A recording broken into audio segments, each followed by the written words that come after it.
It was a humid Sunday morning, and I had just stepped out of the shower, towel barely clinging to me, when I heard footsteps coming down the hall.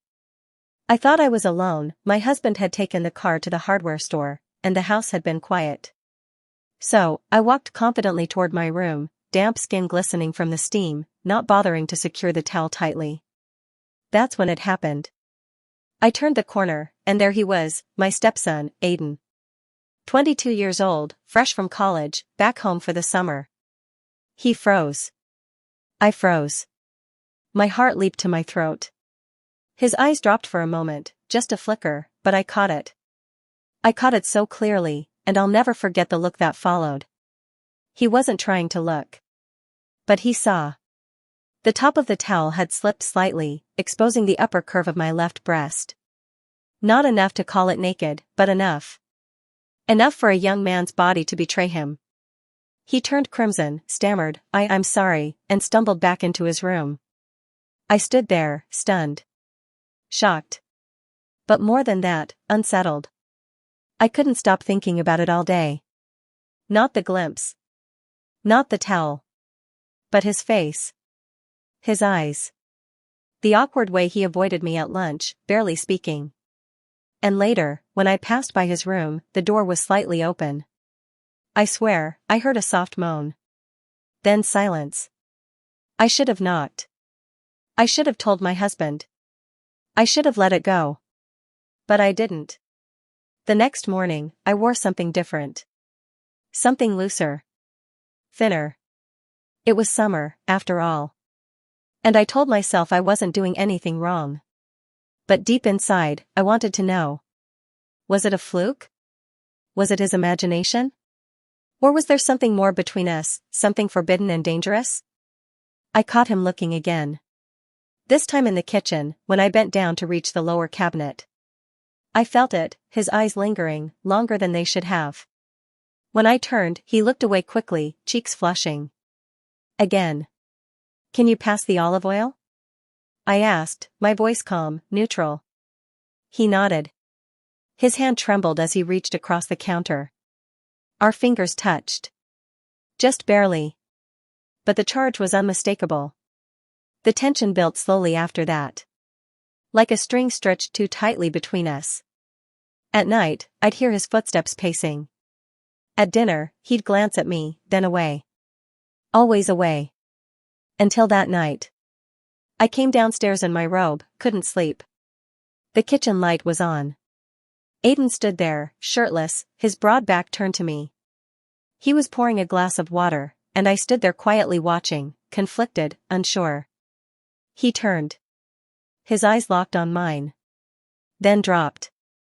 My robe had parted slightly, enough that the swell of my breast, full and bare, peeked through the soft silk. He didn't blink. He didn't apologize.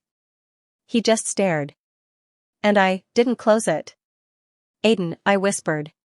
He stepped forward slowly. I didn't mean to see. That day. I didn't mean to react that way. I know, I said. But I didn't step back. He looked down, as if ashamed. But I did. Silence. I think about it, he continued, voice shaking, all the time. I swallowed hard, heart pounding. We shouldn't. I know. But his body kept moving forward. His breath touched my skin. And when I looked down, his shorts couldn't hide it anymore. He was hard. So hard it almost startled me. He saw my eyes widen. His cheeks turned red, but he didn't move. He just stood there, throbbing, aching, breathing so heavy I thought I might faint. I should go, he said hoarsely. But he didn't. Not yet. Our eyes locked. And in that split second, we both knew. Things would never be the same. The next morning, I stood in front of the bathroom mirror, staring at myself longer than usual. I adjusted the lace on my robe, not quite tightening it, not quite loosening it either. My fingers lingered at the edge of the collar, brushing against the skin where the towel had once slipped. I couldn't shake the image of him. The way he looked at me. The hunger in his eyes that he tried, unsuccessfully, to hide. And the worst part? I didn't want to forget it. When I entered the kitchen, Aiden was already there. Shirtless again. Pajama pants hanging low on his hips. He was pouring coffee like nothing had happened. But the flush that spread across his neck when he saw me said otherwise. "Morning," I said, my voice soft, maybe too soft. He cleared his throat. "Morning." Our eyes met for a brief second, then darted away, like magnets too close to touch but unable to pull completely apart. "I made extra," he offered, holding out a mug. I took it. And our fingers touched again. It was subtle. Barely a graze. But the warmth of it spread through me like fire. We sat in silence, sipping coffee. The tension was thick, like fog that refused to lift. His eyes kept flicking downward, to the space where my robe didn't quite close over my chest. And I didn't adjust it. I didn't move.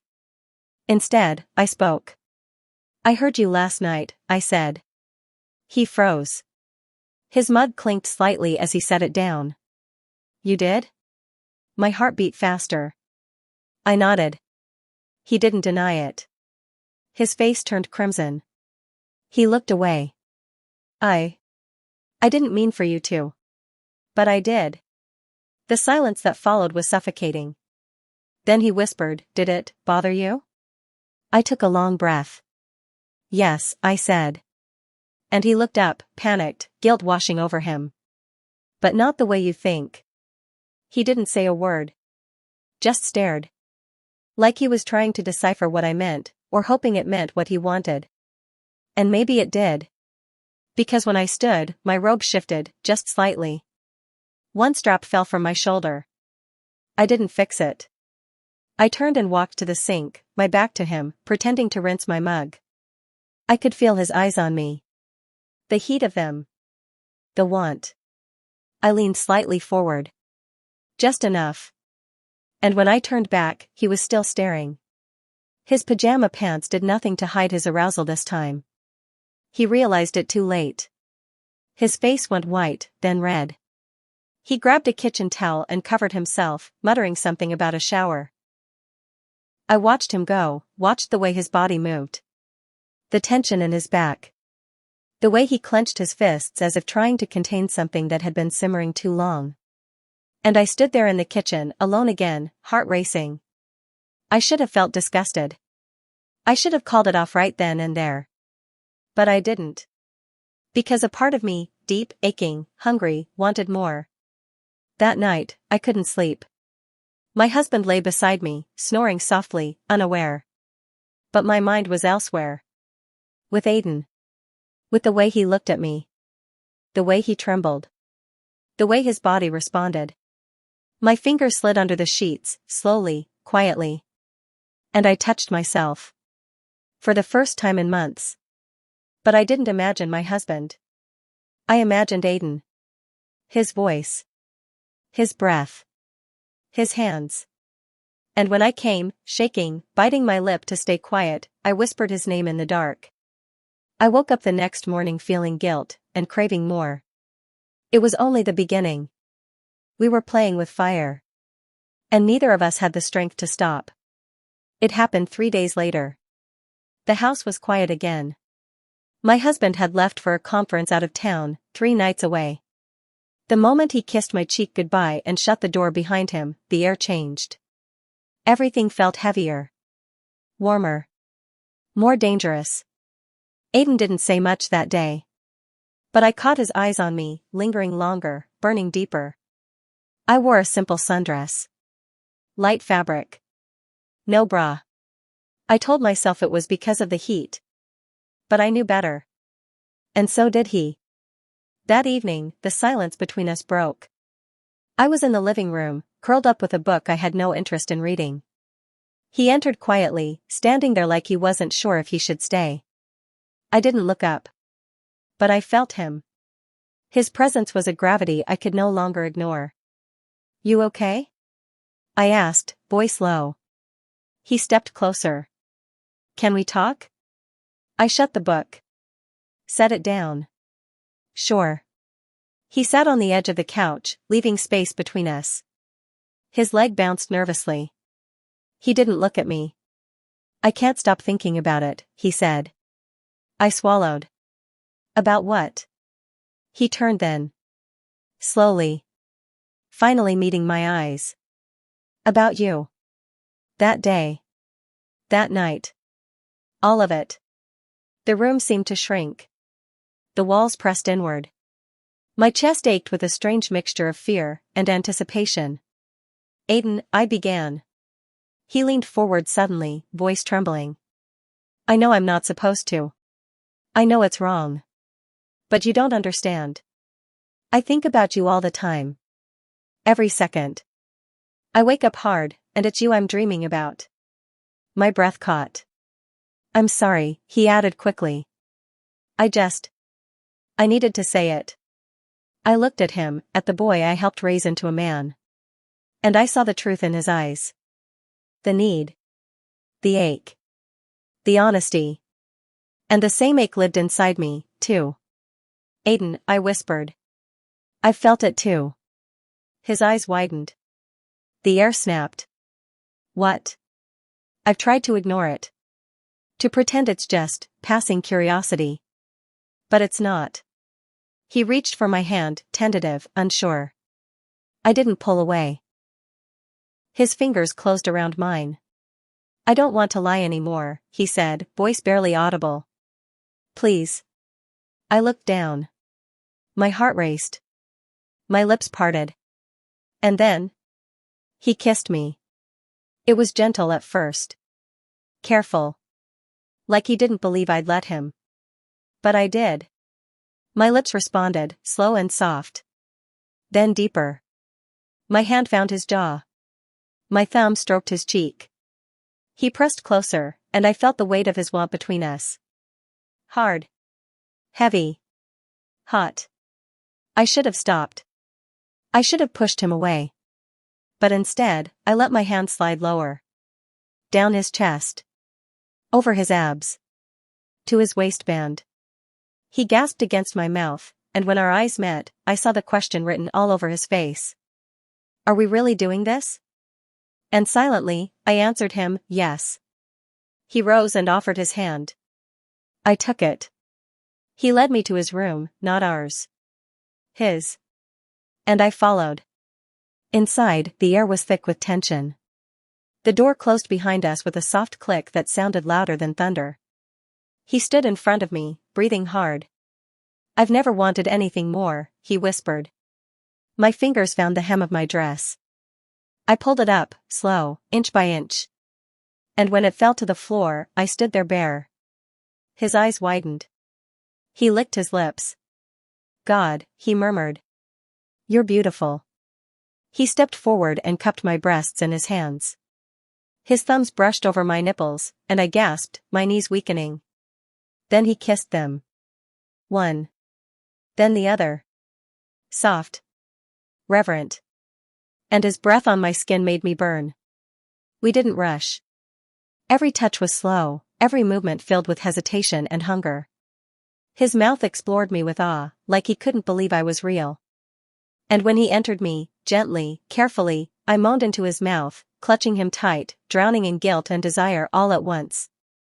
Our bodies moved in sync, heat rising, breath stolen, moans stifled into each other's skin. And when I came, it was like falling through fire. A release I hadn't known I'd needed until that moment. We lay tangled in silence afterward. His head on my chest. My fingers in his hair. And the only thought running through my mind was, there's no going back now. The morning light spilled through the blinds, soft and golden, but it didn't feel warm. It felt sharp, accusatory. Like it was there to remind me of what we did. I woke up alone in his bed. The sheets still smelled like us. I sat up slowly, pulling the thin cover over my chest, heart pounding as if someone were watching me.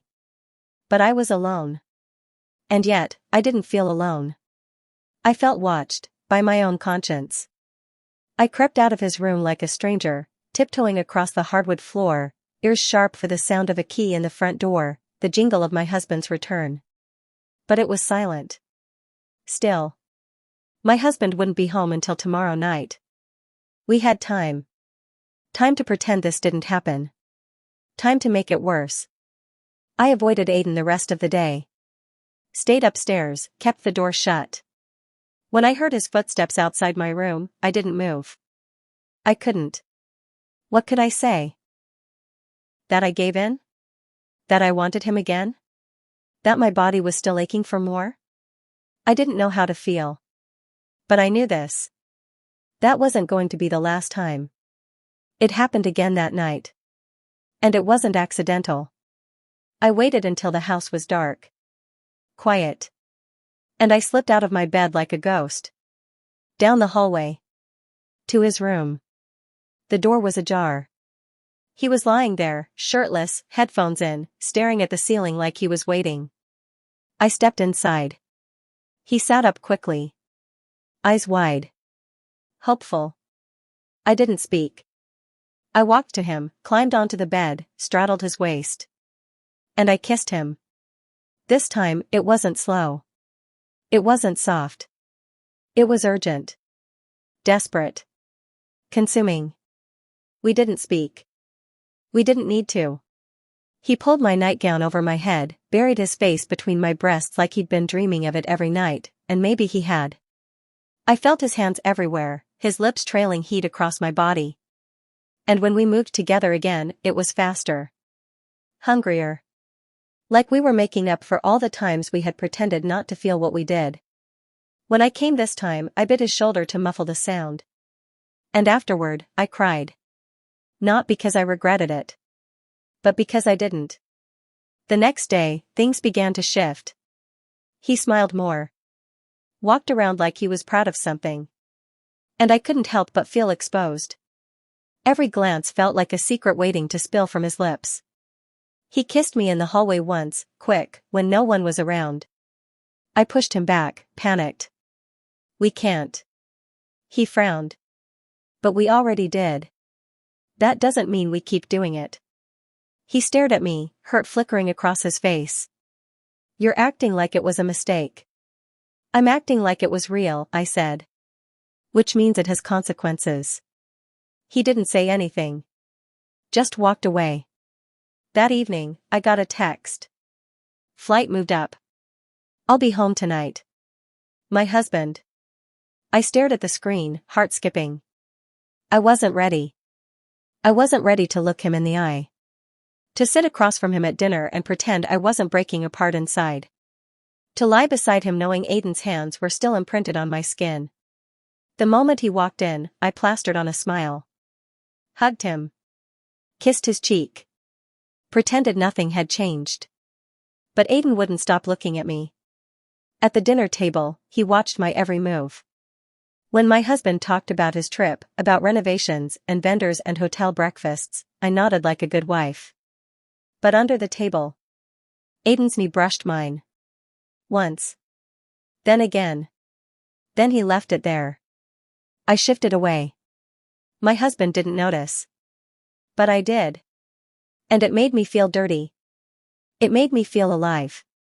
After dinner, my husband went upstairs to shower. Aiden cornered me in the kitchen. We have to stop, I whispered harshly. He shook his head. I don't want to. I don't care what you want, I snapped, voice breaking. This is wrong. He stepped closer. So why do you keep coming back?